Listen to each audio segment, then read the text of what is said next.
Yeah, thank you so much. So just sharing an overlap, like touching upon it, and then taking up the new lines later. So we were looking at this beautiful lines where Sri Aurobindo shares how it's a game, it's a play between Purusha and Prakriti, the two who are one. So it's also a question for us when it is only the two who are one who are playing, then where do I come into picture? I think that's also one of the insoluble riddles, that if it's the only one divine playing with his own force, Prakriti, who am I suffering? So that is the question one can pose to ourselves and maybe laugh about it, because we do cry and complain from time to time. There is this line, Begani Shadi Mein Abdullah Diwana. So as if these both are playing their own game. And we are just, I don't know, just from where we have arisen, and the sense of I, basically, how it really suffers and tortures itself in this play of Purusha and Prakriti, for as long as we remain in that ignorance. So I think that's really the insoluble riddle of her play. And what is the insoluble riddle? So he has surrendered to Prakriti, to the movements of Prakriti. And as we were sharing earlier, what are the movements of Prakriti for just our own individual being? My thoughts, my feelings, all the sense perceptions, everything that comes through senses is the movement of Prakriti. Senses are movement of Prakriti. Mind is a movement of Prakriti. The thought stream, and everything that moves, basically, everything that is in time. But the Purusha has hidden himself because of his grand surrender. He said that, okay, Prakriti, you dominate, and let's play this hide and seek. I will hide, and you are the main in charge. You are the in charge of cosmic management. And it's not a dumb movement that is going on, because as we were reading earlier, that even in all these movements of Prakriti, there is a hidden task that she is doing, and the task is for the Purusha, so that the Purusha comes out of nescience, the hide and seek that they are playing. And even in the movements of Prakriti, it's Purusha himself, out and loud, not like hidden, like he's right now.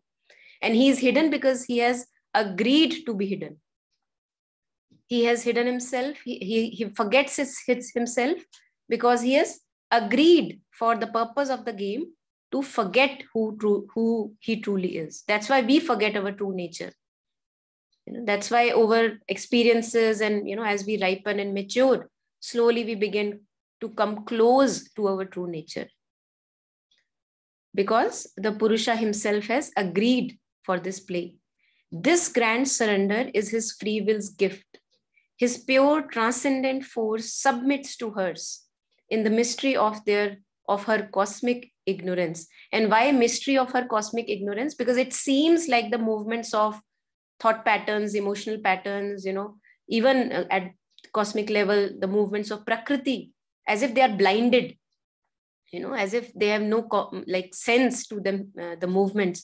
But there is a hidden sense which we are not aware of.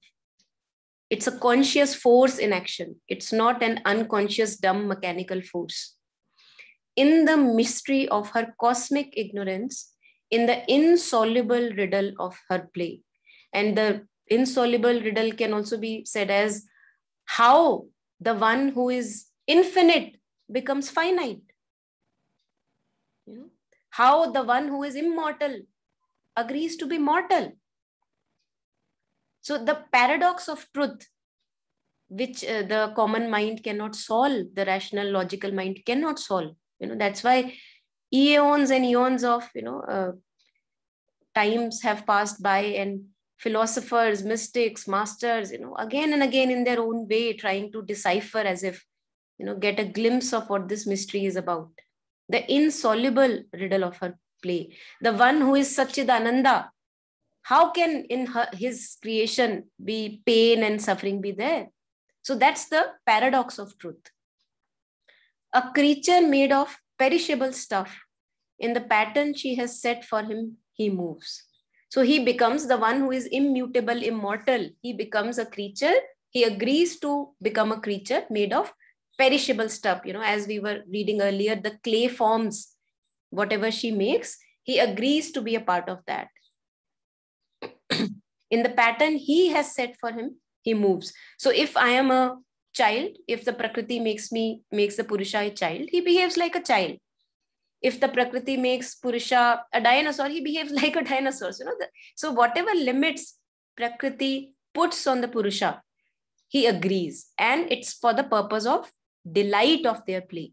That's the basic purpose. As Sri Aurobindo says, that the delight is the basis of this existence. And in one of where he paints this picture of Purusha and Prakriti are as if a boy and girl in love, and they're playing hide and seek, and just for the fun of hiding and finding each other, they're playing and having this game. So the basis is delight. And that's why all of us in our own ignorant ways search for delight. Why do I want to get married? Because I feel that it will be delightful. Why do I want to have children? Because we feel it will be delightful. So why do I want to have more power in terms of money or whatever? Because I feel that it will bring me joy.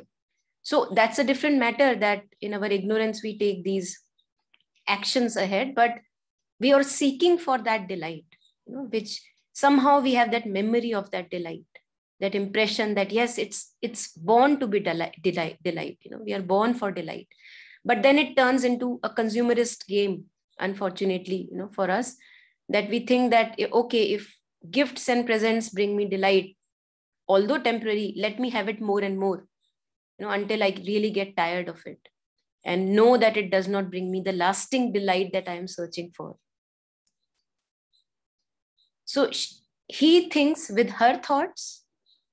How? Because whatever thought patterns are set for us as an individual, we think like that.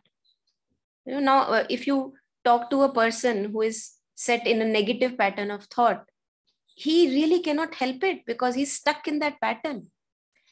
So the soul consciousness has agreed to be stuck in that negative pattern as if one has no choice. But then we also have been given something called free will, that wherever in the coming times I feel ready, I feel like taking charge and responsibility of my being, then I can exert and maybe use, if there is something called free will, I can choose the right attitude. But as long as I do not choose the right attitude, I actually feel limited, and I feel as if I have no power at all over these thought patterns and emotional patterns that run me. So he thinks with her thoughts, with her trouble, his bosom heaves. He seems the thing that she would have him seem. So he's agreeing that, okay, whatever you want to make me appear, I will appear like that. If you want to make me appear like a victim, okay, let me play the victim. So such amount of freedom is there in the play. He is whatever her artist will can make. So not only the darknesses she can take, she can also raise him up to beautiful heights, because it's her design. Whatever design, she is the artist. So if the artist today decides to make a beautiful painting full of vibrant colors, he says, okay, yes.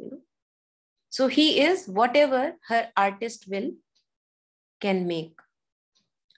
Although she drives him on her fancy's roads, it appears that she is just playing around, kind of puppeting him around. Although she drives him on her fancy's roads, at play with him as with her child or slave, it appears.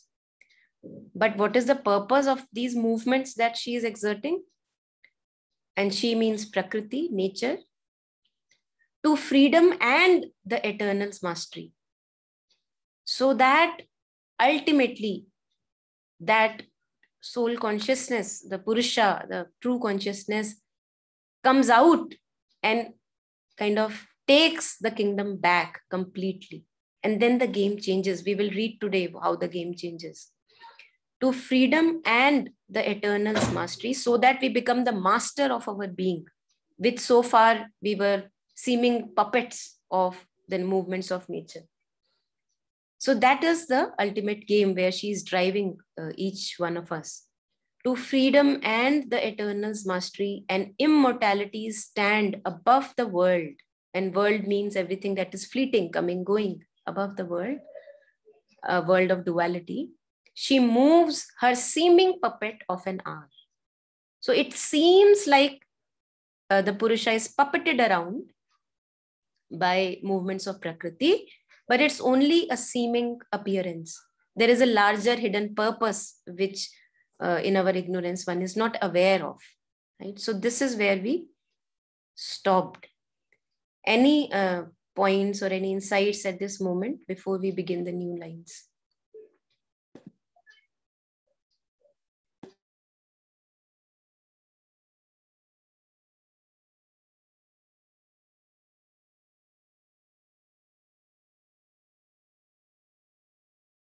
Okay, so at any point of time, if anyone has any reflection, please unmute and share.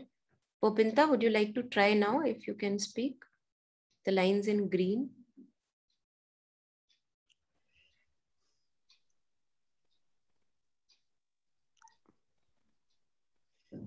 I can also read now. Who? Riddhi. Riddhi, हाँ Riddhi, हाँ ठीक है. हाँ. पढ़ो. Even in his mortal session in body's house, an aimless traveler between birth and death, ephemeral dreaming of immortality, to reign she spurs him. He takes up her powers. He has harnessed her to the yoke of her own law. Even in his mortal session in body's house, an aimless traveler between birth and death, ephemeral dreaming of immortality, to reign she spurs him. He takes up her powers. He has harnessed her to the yoke of her own law. Yeah. Even in his mortal session in body's house. So now the immortal, who is immutable, unchangeable, he is now as if having a session in mortality. Even in his mortal session in body's house, body which is subject to death, decay, rot, kind of mixes up in the mud again. An aimless traveler, he appears to be an aimless traveler, wandering that, what is the purpose? One wonders, what is the purpose of being alive at all? So feels like really aimlessly wandering about. An aimless traveler between birth and death.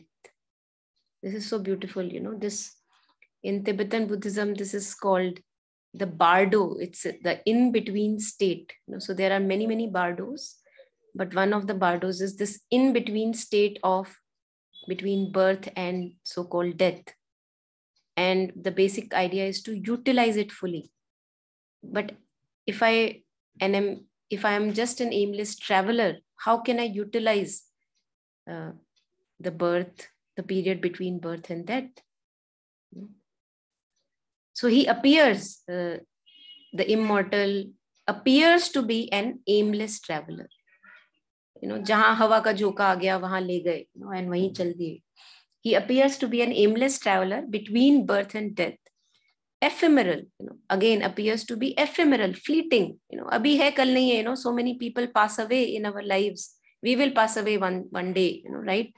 So as if were they really there? Like you really wonder after years. So fleeting, such a long life they may have lived, 40, 50, 60, whatever years. But when they're gone, it appears like as if, it was like just a bubble on the surface of water and tick and gone. So such fleeting is our existence. Ephemeral, it appears to be ephemeral, but he dreams of immortality.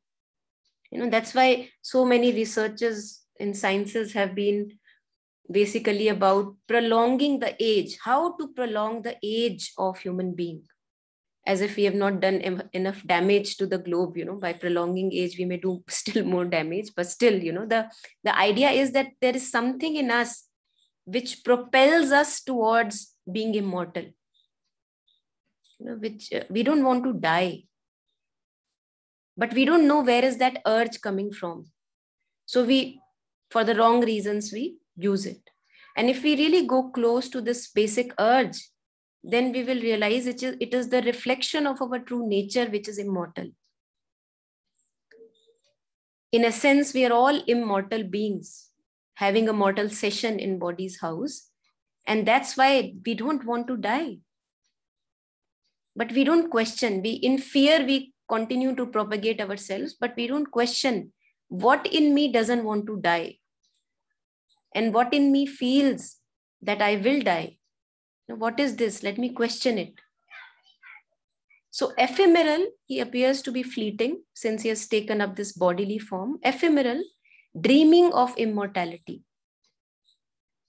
To reign, she spurs him.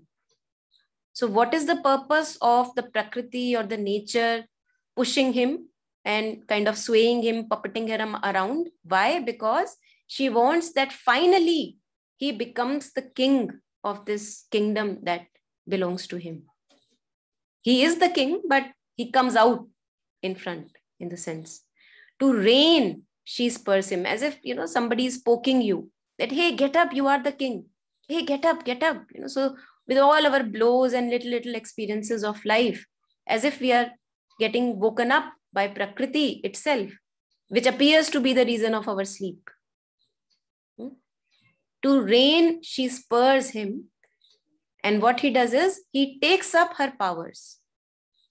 So, these powers at a global level, we can talk about wind energy, sun energy, all these mighty water energy, this energy of water, the flow. And now the own energies of nature, all these are energies of nature. What has a human being being able to do with it? Windmills, so harnessing the power of nature, harnessing the power of using dams and all these kinds of things, water energy, what we call this hydro power. So sun energy, solar energy. So all these are powers of nature, talking of this global level. And they have been now harnessed by him so that he can make use of it for at least some time before something else comes, right? So to reign, he spurs him. He takes up her powers. He has harnessed her to the yoke of her own law. So the law is still Prakriti's, but in whatever capacity and degree, he has as if gained mastery over it a little bit. Master is still the nature. Now, moment a tsunami comes, who is the master? It will be all clear. Nature is still the master. But using her own laws of thermodynamics, physics, chemistry, all these are laws of Prakriti. He has been able to at least harness her powers. He takes up her powers. Yeah, and then comes I think this last line, maybe I missed coloring. His face of human thought puts on a crown. Now this, the capacity of thought is a wonderful capacity a human being has. And it's after many rounds of evolution that this conscious mind has come to existence. And it's beautiful to see that we can become conscious of our thought. I can know that I am thinking. So this self-consciousness is with the highly developed beings, animals or beings, and it does not come very easy in evolution. So this is how she has been toiling and, kind of going through so many experiences in order to give rise to this conscious mind. And hence I can become aware of myself. I can become aware. I can look at my own self, my own inner movements. And that is why Mother says again and again that this capacity to self-exceed is only with the human being. And if we don't make use of it, if we just still stay in the ego consciousness, which is a very limited frame that we limit ourselves in, when as adults, we are not able to listen to criticisms, we are not able to, because if I do not listen to criticism, how will I self-exceed? How will I know what is worth improving in me? So this capacity of improvement, this capacity of being a better and better version of ourselves is given to human beings. His face of human thought puts on a crown. So he becomes almost the king human beings because of this capacity of thought and imagination, and the very fact that I can become conscious of my own activities. So if I had been really a kind of a vicious person, at any moment of time, I have the ability to become conscious of whatever I am doing. Just a second.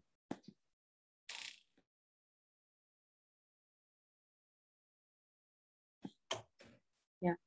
So any comments here, any things to add on? Please unmute and share.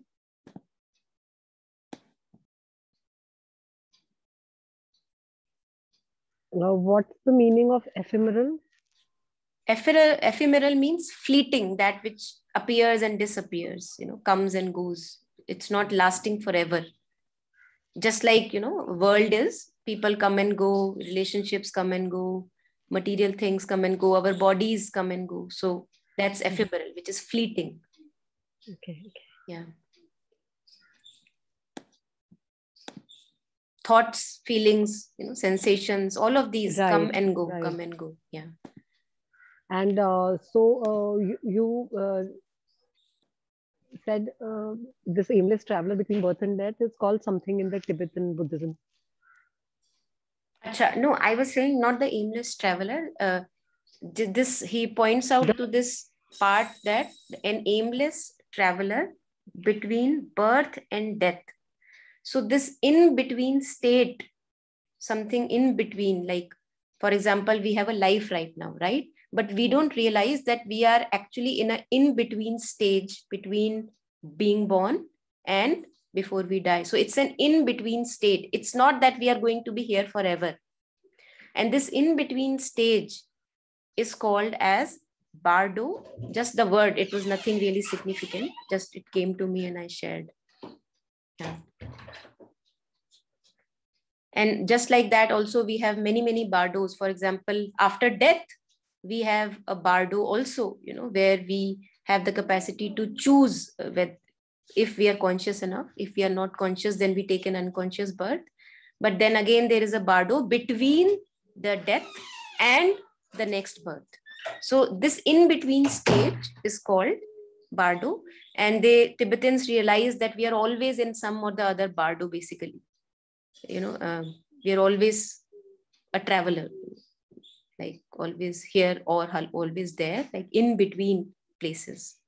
But we think that we have settled down. So that's where we fool ourselves. Yeah. Yeah, right. Thank you. Yeah.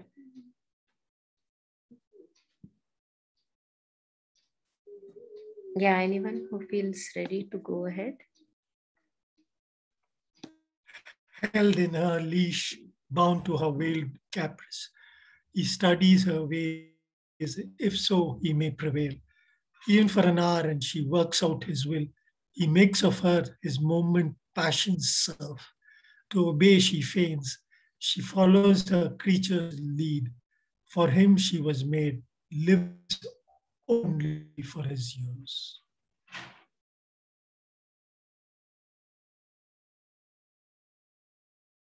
Yes. Held in her leash. So although he takes up her powers, for some time he harnesses the powers of Prakriti, nature. And it appears that he is in charge. Even it happens with us many times. We may be in a meditative stage and we feel that, wow, I'm the master of my thoughts now, master of my feelings, before another kind of really strong blow or kind of a thought, a very strong pattern from Prakriti emerges out. So for a time being, it appears that we have mastered, which comes in these lines: held in her leash, bound to her veiled caprice. So although it may appear that I have been able to, or the being has been able to harness Prakriti, like as if tie the powers of Prakriti for some time, but he is still held in her leash.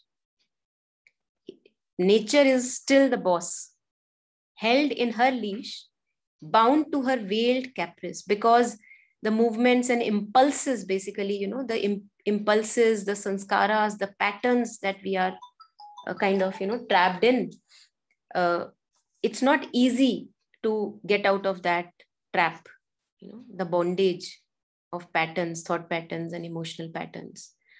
So he is still held in her leash, no matter if she may have harnessed and taken up her powers for some time, held in her leash, bound to her veiled caprice. So whatever hidden demands and manipulations of our egoistic nature are there, we are still a slave of those. We are still a slave of those. He studies her ways. Now, because of the power of thought, because of the power of mental discrimination, he studies her ways, if so he may prevail. If I really want to have a little mastery over my own being, or at a global level, what we were sharing, harnessing the powers of nature, I'll have to study the movements of Prakriti. That's what we do, that's what when we call self-inquiry, or looking at our inner movements, thought patterns, emotional patterns. Why do I do this? What do I, what makes me do this? And why do I behave in this way all the time? So we are studying with the mental thought, with the thought which is conscious of itself and conscious of, and an awareness which is conscious of feelings and movements. I study the ways of my own nature. That is the capacity with human being. He studies her ways, if so he may prevail. If he wants to have a little mastery over his kingdom, he begins to study with his mental discrimination. Even for an hour, and she will work out his will. So when he begins to study, when we, for example, on this path, we are studying in our inner movements, somebody said something and I reacted in a certain way, I'm looking at it, I'm studying it.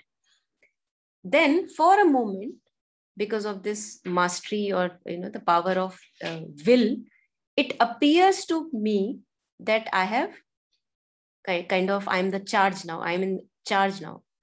Even for an hour, and she work out his will, and it appears, yeah, look, the anger was rising and I was able to overpower it and not get swayed by it.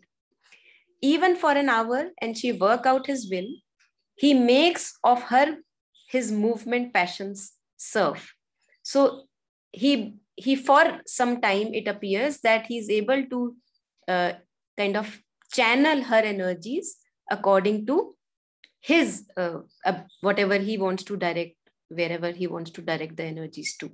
And what she does is, to obey, she feigns. So she is like saying, okay, kind of ullu banane wali baat hai ki ban lo ullu thodi der ke liye. To obey, she feigns, she follows her creature's lead. And then she also appears that as if I am born for you, so that you are the master and I am your, whatever, the slave, and you are the in charge of the being. So for a moment, she feigns, and it appears that she has been tamed by the mental being, or the discrimination, the power of discrimination that one has. To obey, she feigns, she follows her creature's lead. For him, she was made, lives only for his use. So she shows in the drama, she shows in the play that yes, you have the power over me, you are the king, and I am only made for you. You make use of me wherever you want to, like playing a role like that. So it appears as if she begins to obey, and now I am the charge of my being, and I have the whole mastery over nature, which earlier seems to be puppeting me around. So I found this really kind of a little funny also, how it happens. And if those of us who may have experienced such thing happening within our own being, I think it's really a little funny also. Yeah, anyone who wants to add in anything here?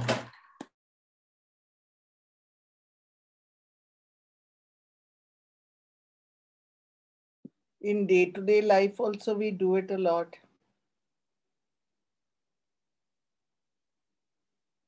Especially to our spouses. Good one. Yeah. Would you like to give an example, Jyotsna ji? No, we really swoon like we are listening and we are obedient, and actually you don't give a damn inside. Yeah. Yeah. You're the obedient self. Yes. So she feigns, like you're saying. Yes. So let's go ahead. So this is continuing. It's not the end of this picture that he's creating. It's really beautiful. Anyone who wants to read these 3 lines, please unmute and read.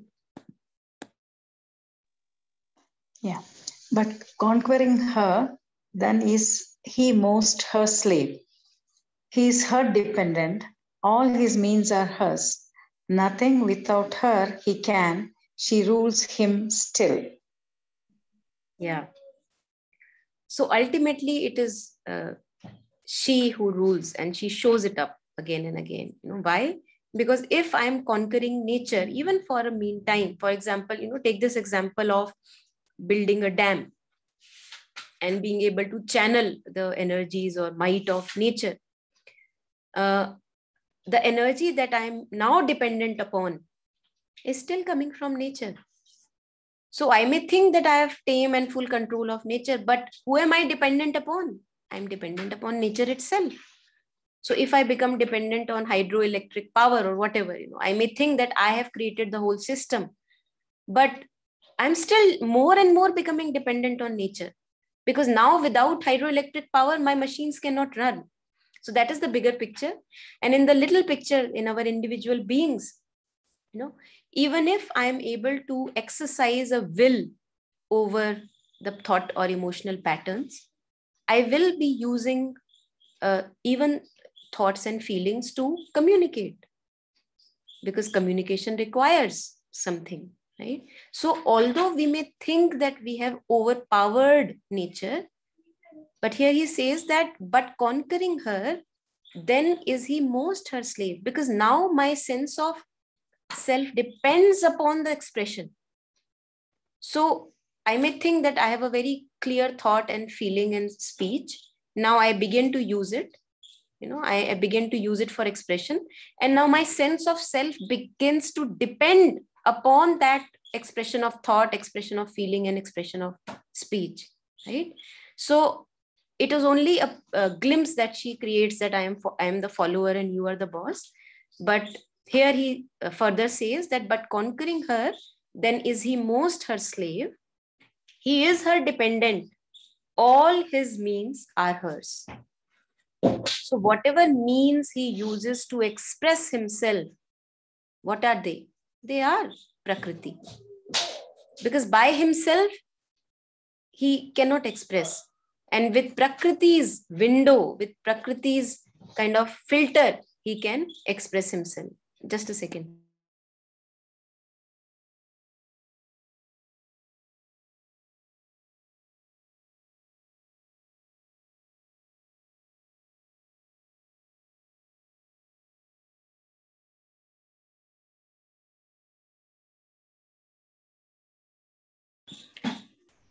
Yeah, sorry for that.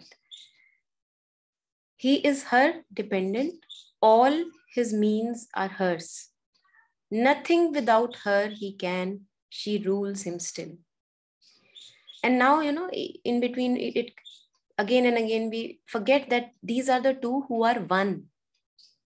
So it appears that the dominant one is Prakriti. But who is Prakriti? Prakriti is a manifestation of Purusha himself. Mother talks about, Sri Aurobindo talks about consciousness, and then he couples consciousness with force. And this Shakti, this force that creates, that brings movement to life, that is responsible for the creation. Where is it arising from? It is a manifestation of consciousness itself.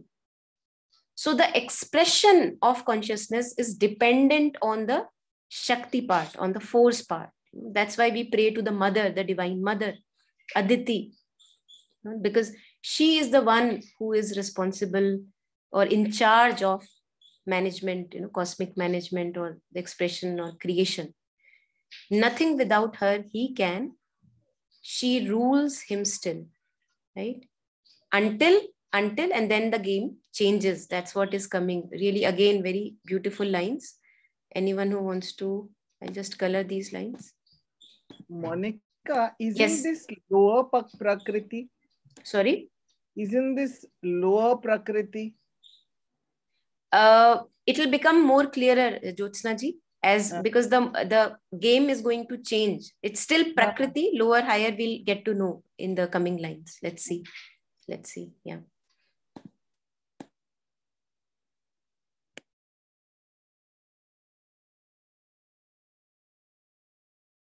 Okay, I'll read. At last, can you hear me? Yeah. At last, he wakes to a memory of self. He sees within the face of deity. The Godhead breaks out through the human mold. Her highest heights she unmasked, and is his mate. At last, yeah, please. At last, he wakes to a memory of self. He sees within the face of deity. The Godhead breaks out through the human mold. Her highest heights she unmasked and is his mate. Yeah. So this is, what we call about ripening of our experiences. For a long, long, long time, and maybe lifetimes, we are puppeted around by nature. We are puppeted around. We are nothing but a bundle of tendencies, habits. That's what Mother says, we are nothing but a bundle of habits and tendencies and patterns, thought patterns, emotional patterns, wants, likings, preferences. So for a long, long time and many, many lifetimes, we remain a puppet of the nature, and that has its purpose because a ripening is happening.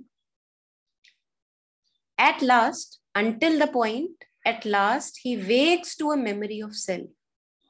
So for so long, I have been just focused on the outward, through whatever my outbound senses show me. I run there.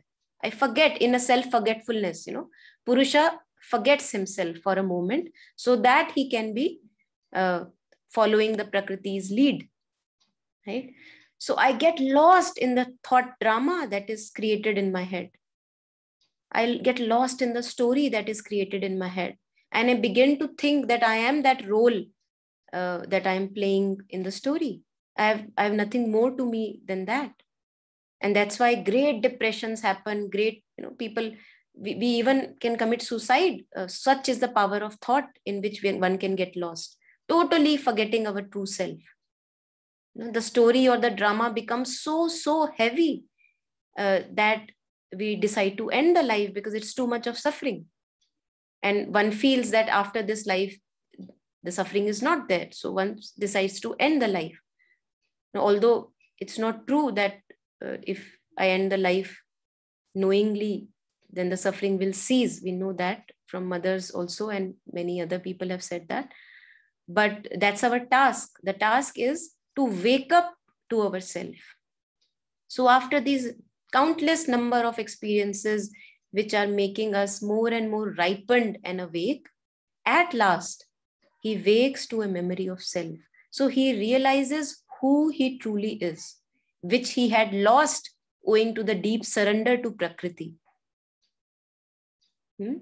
At last, he wakes to a memory of self. How we talk about realizing our own true nature, realizing who we truly are, realizing our true self, realizing our Buddha nature, or when we talk about getting enlightened. What does enlightenment means?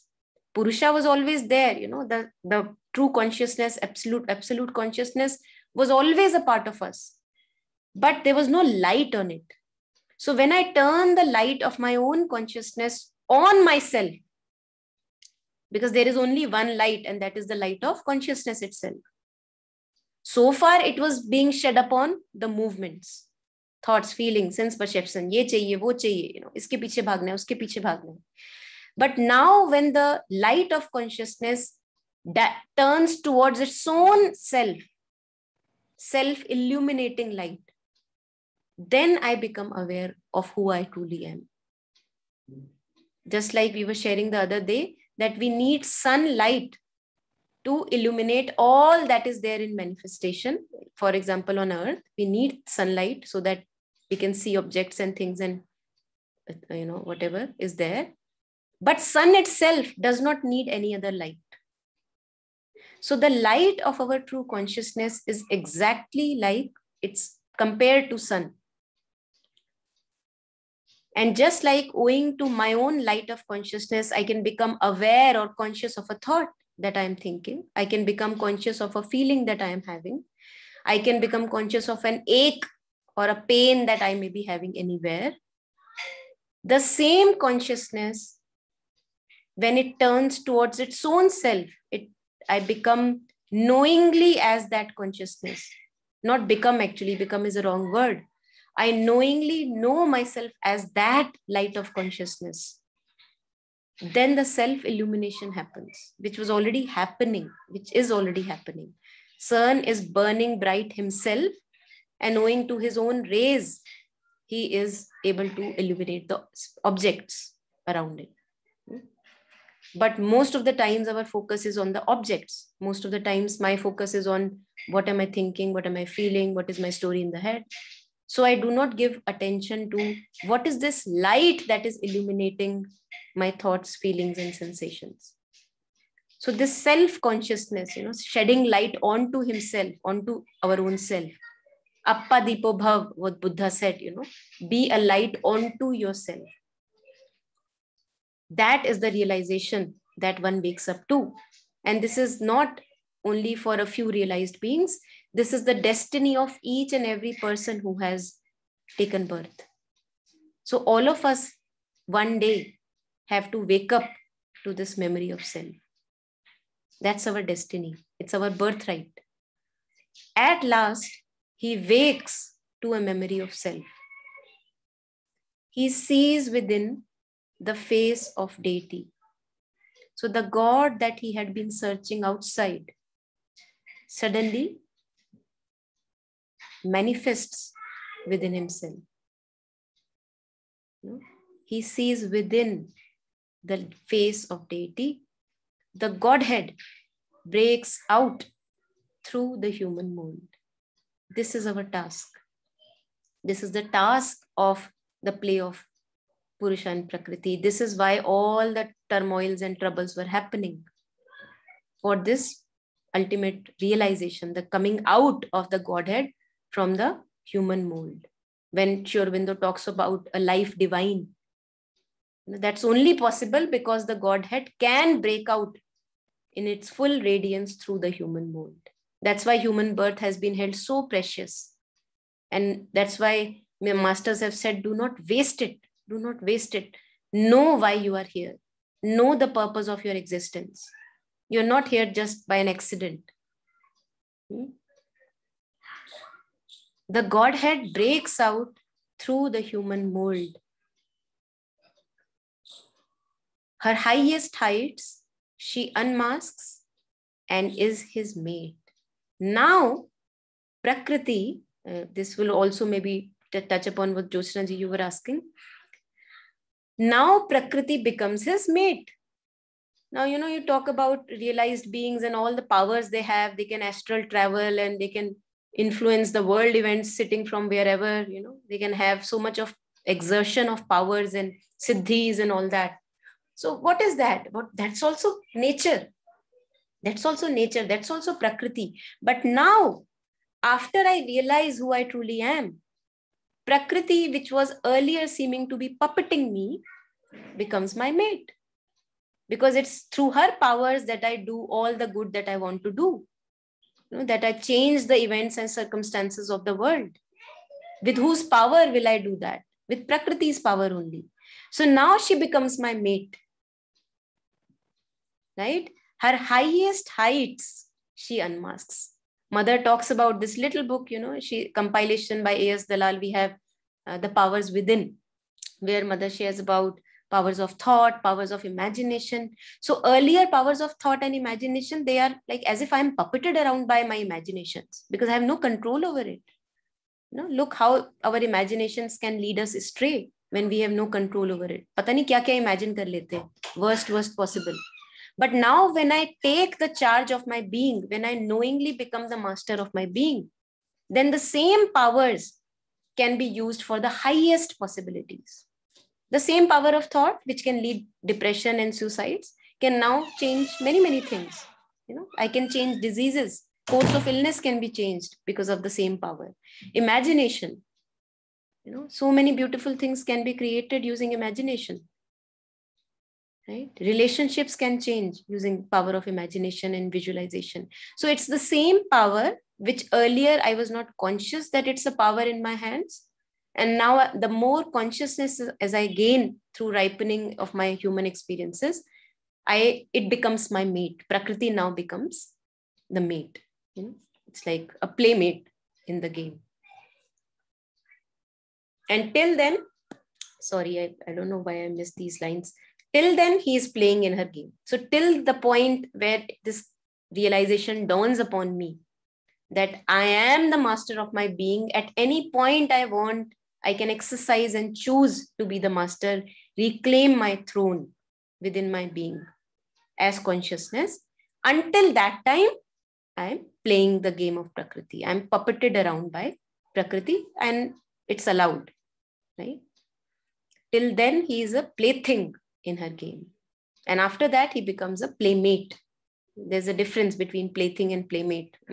One is like, usne mere saath hi atyachar kyun kiya? And the other is like, okay, let me do the best what I can do. So it's still doing, but it's now a conscious doing. Right? Yeah, anything anyone wants to add on here?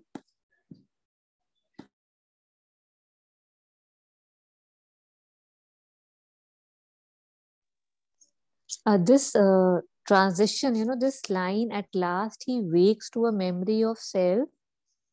For me, suddenly it felt, it's like, how did this happen? Like, because right now it was just a play, right? Like sometimes him, sometimes her, sometimes him believing he's ruling and stuff.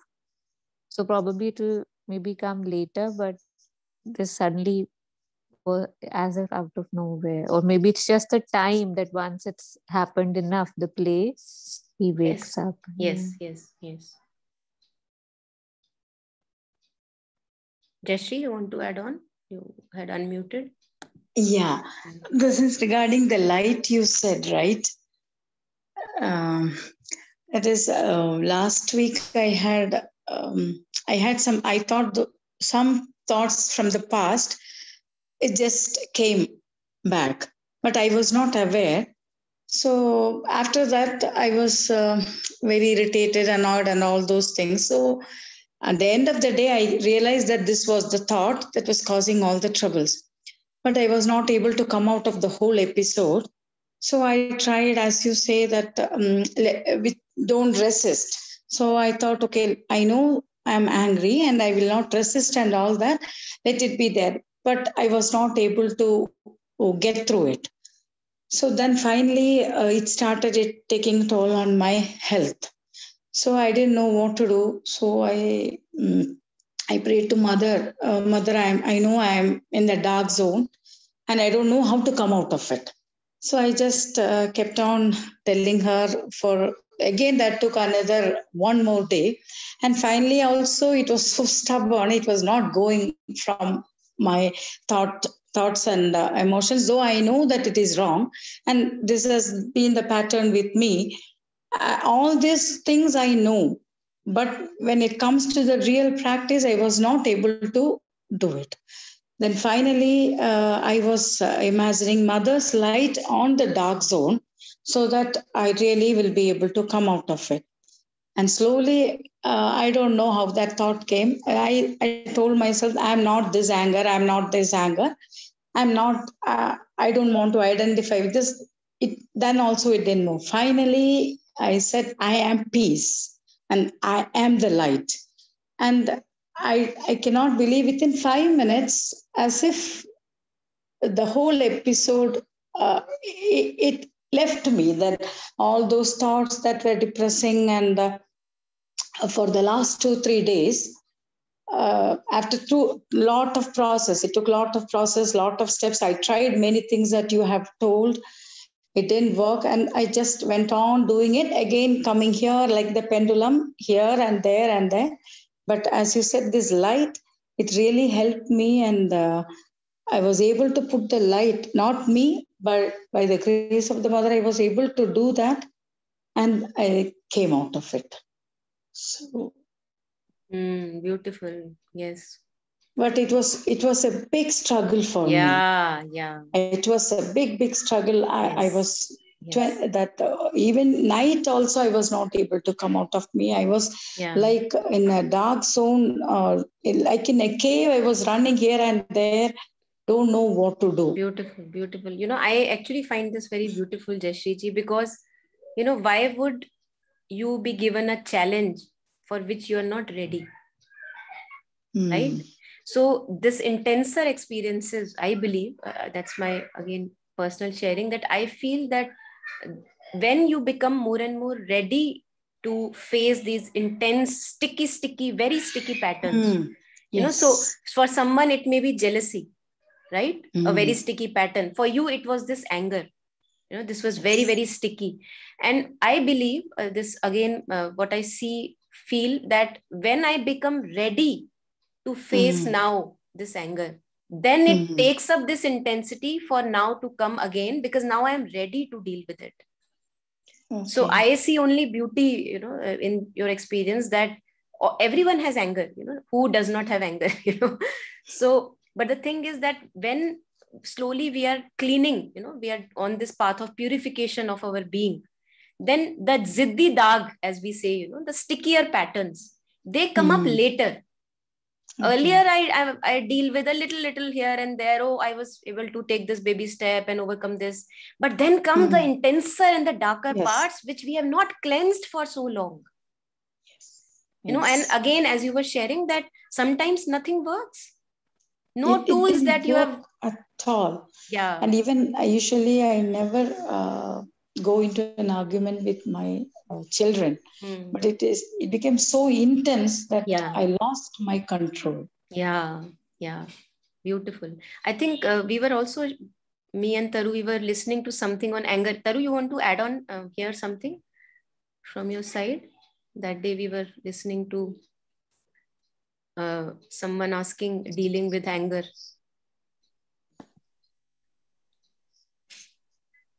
Yeah, I think for the most part, I would just agree with, what you just said, because, these episodes, one thing is it shows us, like for me, that how important that intensity is, that intensity in which the pain is so severe that it feels that it's not possible for me to remain like this, right? Like one thing is we are surprised that, oh, it's still there, right? Oh, I still have this. I thought, I'm over this.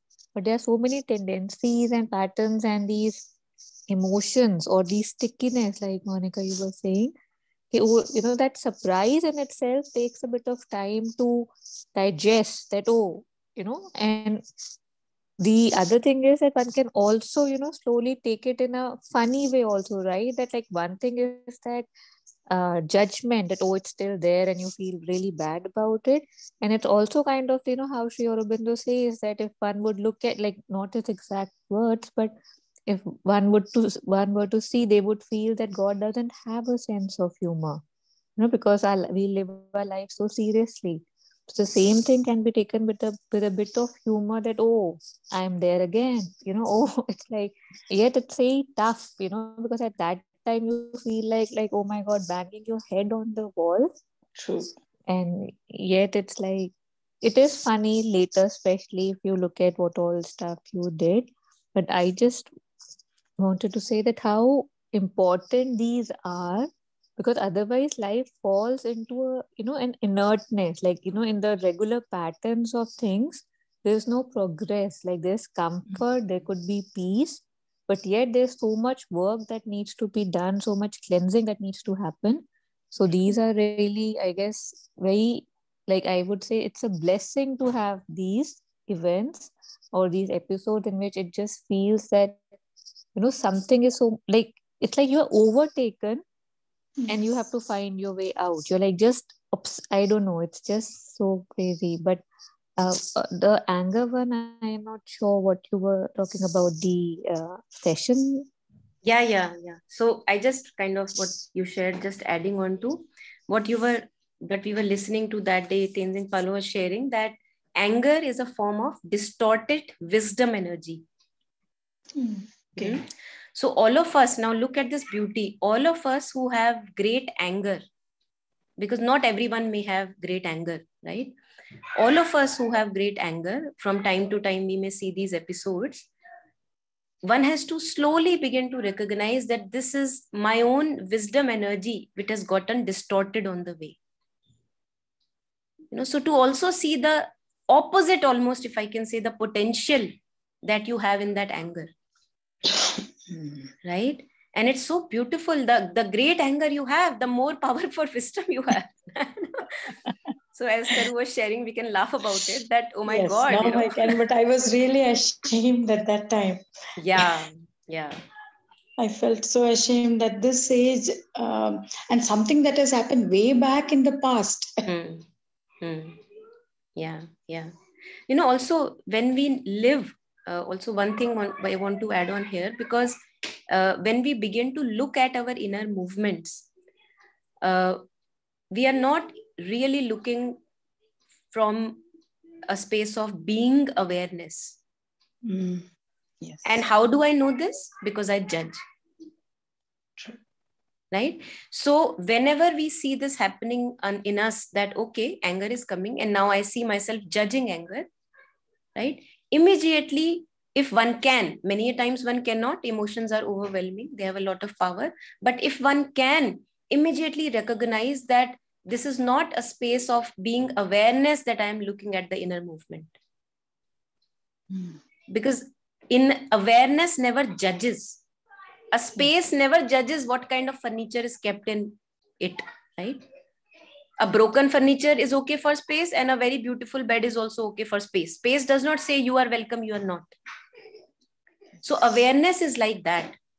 Our true consciousness is like that. It allows things to come non-judgmentally, and it allows things to go non-judgmentally. This stickiness, that whether, oh my God, anger, should it stay with me, or then I'm not a very beautiful spiritual being if anger is still there in me. So this calculation is coming from the mental part, and it's not our true consciousness.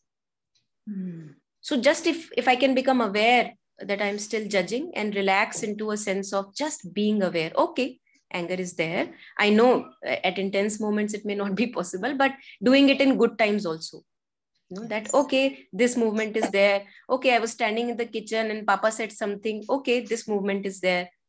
So just welcoming all, not sticking to all, not listening to dictates of anyone, but just being aware that it is there.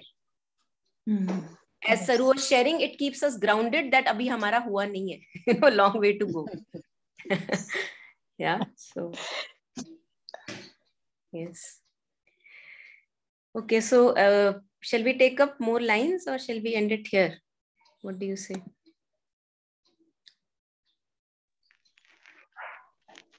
यहाँ पे end कर सकते हैं. Okay. I was actually reflecting back on anger. Yeah. Okay. Beautiful.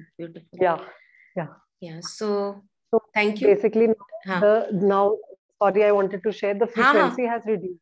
आप बोलो.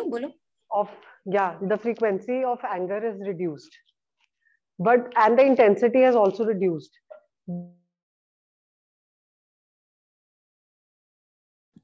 Riddhi, you're not audible now.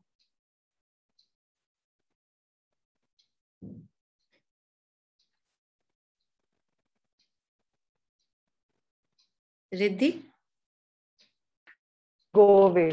अभी कुछ सुनाई नहीं दिया. आपने बोला frequency of course there are. हाँ यहाँ ना I think internet the connection. Yeah, it's a bit cracky. Yeah, can't hear you again. So एक अगर कहीं आपके पास काला टीका पड़ा हो तो अपने आप को लगा लेना, since you said frequency of anger has gone and I don't know, नजर बहुत जल्दी लग जाती है हमें. Anyway, I think Riddhi's connection is not good. So yeah, anything anyone wants to add on, or shall we end it?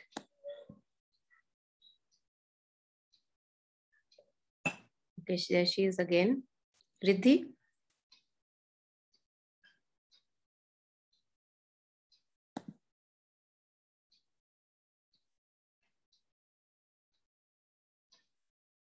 Riddhi? हाँ जी, अब आ रही है हाँ, आवाज? हाँ, तो हमको इतना समझ में आया था, आपने बोला कि एंगर की फ्रीक्वेंसी और इंटेंसिटी रिड्यूस हुई है, उसके बाद आवाज नहीं आई आपकी. फिर जब एंगर आ रहा होता है, then I observe it also very beautifully कि you know something is constriction हो रही है inside and some energy is getting accumulated and it is during my vision, my hearing, and I am able to observe all that. Can you hear me? Yes, you are able to observe all that. Yeah. Beautiful. And yeah, but the energy still comes. Yeah. So I've also started doing that. Okay, this is not me. I'm not buying this. And with my Ichha Shakti, I'm like, you know, go away. But also sometimes I shout or scream in anger, and after that I realize, but I don't get bothered कि ये क्या हो रहा है, ये क्यों हो रहा है. पहले whatever I used to do earlier, I know what happened, why it happened, and I acted like this. Okay, that's okay.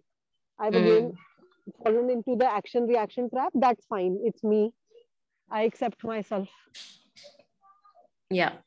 And shame myself less. Beautiful. And then I see धीरे धीरे ना acceptance आ जाती है अपने आप की. जब अपने आप की acceptance आ जाती है तो काम बड़ा आसान हो जाता है. फिर then you are not working against yourself. You are working with yourself. Lovely. Yeah. Beautiful. And this when the anger thing happened, I was listening and all these reflections were coming in my head. Yeah. Thank you for sharing. Yeah. Beautiful. Or one thing more to add on, just when Riddhi was sharing, something from Jayashree came up, that Jayashree parallelly said that I then started saying to myself that I am peace, I am light.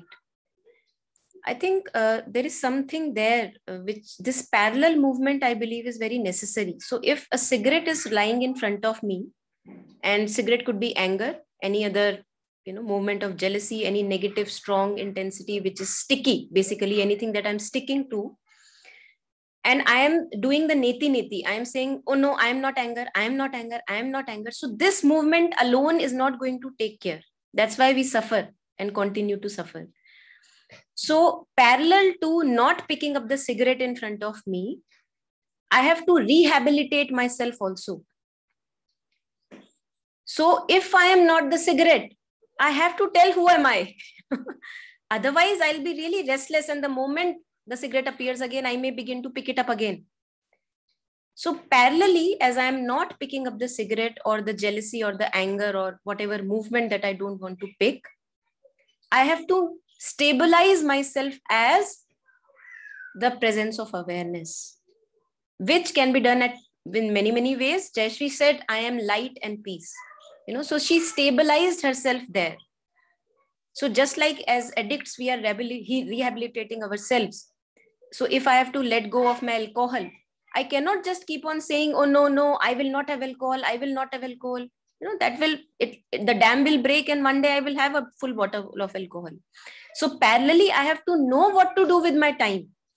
Because there is a time which will be given to me when I'm not picking up the cigarette or alcohol. What will I do with my time? Who am I in that time? So as I am saying no to anger or jealousy or any movement that I want to now say no to, parallelly, the rehabilitation or the rooting of my own being as awareness. I am presence of awareness. I am full of light. I am peace. I am light. I am wisdom. That rooting also has to be happening. Otherwise we will have too much of time, and it kills. Time kills. So what to do beautifully with our time, and how to rehabilitate myself while I'm losing the older habits and patterns. That is also, I believe, parallelly very important, which I think both of you had touched upon. So I thought I'll just kind of reiterate it. Yeah. I agree with you, Monica. That it makes more sense, and it completes the situation. Completes the situation. You are also saying ye nahi, but ye main, lekin this is what. Yeah. Thanks for sharing. Yeah. Okay. Thank you. Yeah. Thank Bye-bye. you. Thank you. Bye-bye. Bye-bye. Bye, everyone. Thank you for joining. Bye. Yeah. Thank you. Bye. Bye-bye. Bye.